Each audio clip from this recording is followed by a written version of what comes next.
Hello everyone, Jess here.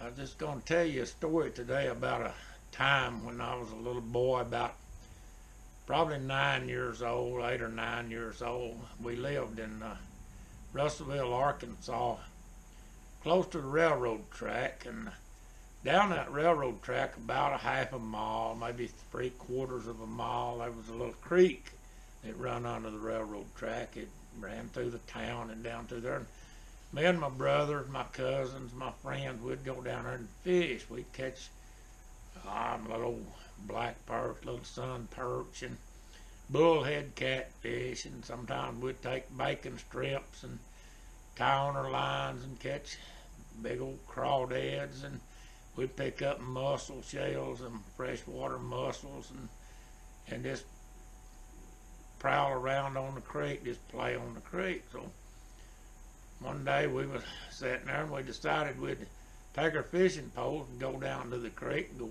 fishing. So we got out and we digged us up some worms, and we got ready and we went down to the creek, and we got down there. Well, I didn't have a hook on my line, so I was tying a hook on my line, and my brother, he already got started fishing. He lammed into something.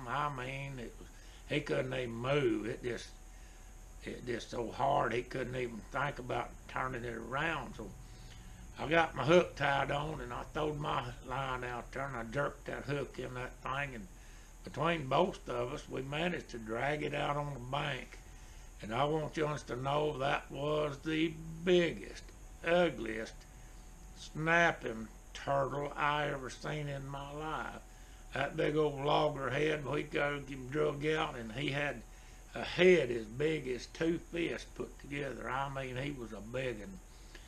So we just scared of it. We didn't know what we was going to do with it. How we going to get that thing off our lines? And my brother, he said, well, Jess, he said, you got your little hatchet from your Boy Scouts, and your Cub Scout hatchet, said, get that thing and kill that thing.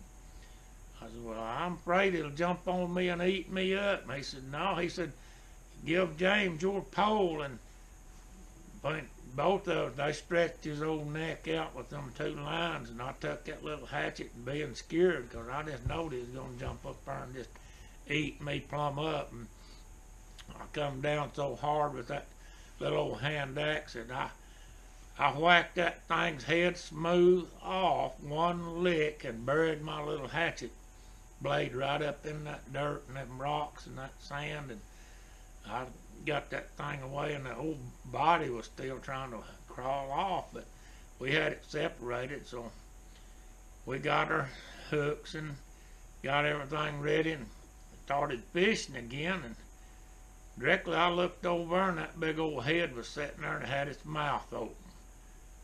I looked at that head, and that head looked back at me, and I thought, well, what in the world's going on here? And about that time, there was a fly lit in that thing's mouth, and that old head snapped that mouth shut, and that fly just flew out the back end of that neck. And I looked over, and I said, you boys look at this here. I said, this head is catching flies. They said, oh, there ain't no way that head's catching no flies. And I said, that head just got through catching a fly. And they looked around there at it, and the fly lit on that thing's tongue. That mouth snapped shut, and that fly flew out the back of that neck. And I told them boys, I said, you can stay if you want to, or you can run with me, because I'm a-going home. And if you're going with me, you better get started. So we led out toward home. We got home, and of course we knew there wouldn't nobody believe us about that old cut off head of catching flies. But there for I'm gonna say about a month, every time I'd go to bed and I'd close my eyes, the only thing I could see was that big old ugly head opening its mouth and snapping it shut, and flies flying out the back of it. That head catching flies. I like to never got over that. Until this day, I ain't never cut off another snapping turtle's head. But that's the truth. I mean, that happened to us, and I know you ain't gonna believe my story, but it is an actual true fact that turtle's head cut off caught flies.